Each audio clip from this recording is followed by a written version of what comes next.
Weeks out from the Tokyo Olympics, Australia's best swimmers are in Adelaide competing for a spot in the team, but without two-time silver medalist Madeline Groves.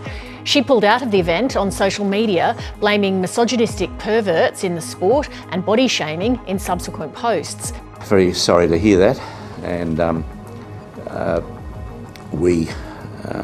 there's no place for what she alleges in Australian sport. It's not the first time concerns have been aired.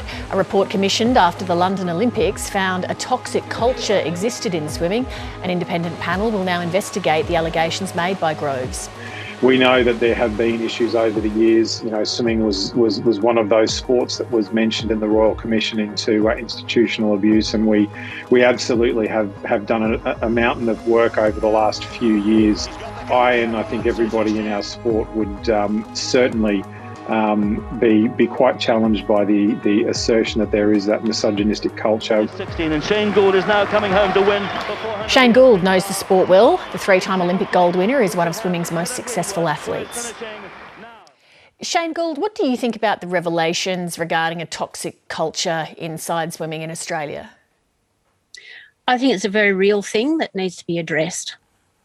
Where do you think this culture has developed from? Because it's not the first time we've heard this about swimming. One of the problems with swimming is that it's been a sport that's been done by children and run by volunteers. So there's a feel-good thing about it. And then swimming in Australia is identified with nationalism. So when something like that Maddie Groves has raised, we're shocked. So I think that one of the main problems is that, well, swimming, you can't separate it. The swimming sport, you can't separate it from society.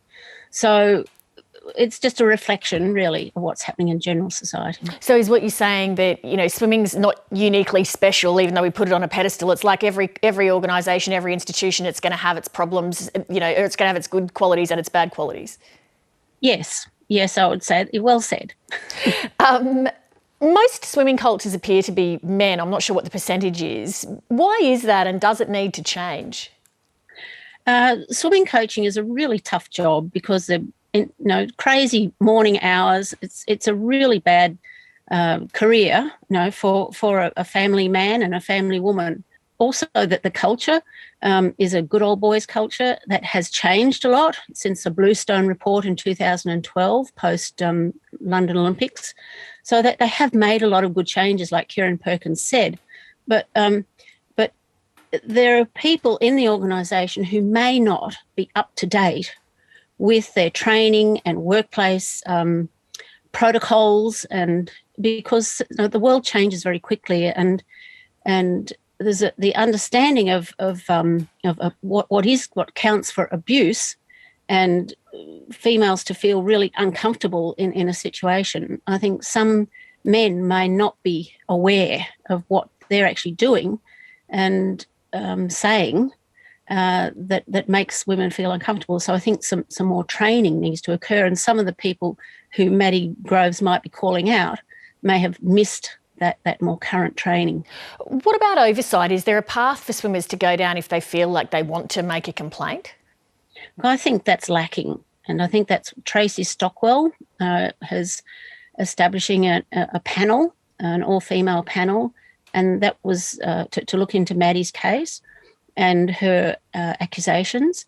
And also she said very wisely that maybe they don't have the pathway to, we know what happens to whistleblowers. In some ways Maddie is a whistleblower, and even whistleblowers can lose their jobs, if they call someone out.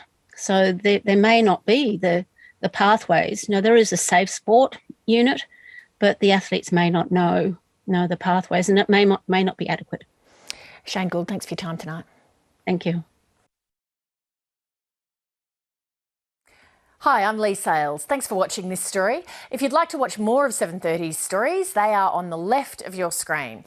And tap on the button below to subscribe and get the latest from ABC News.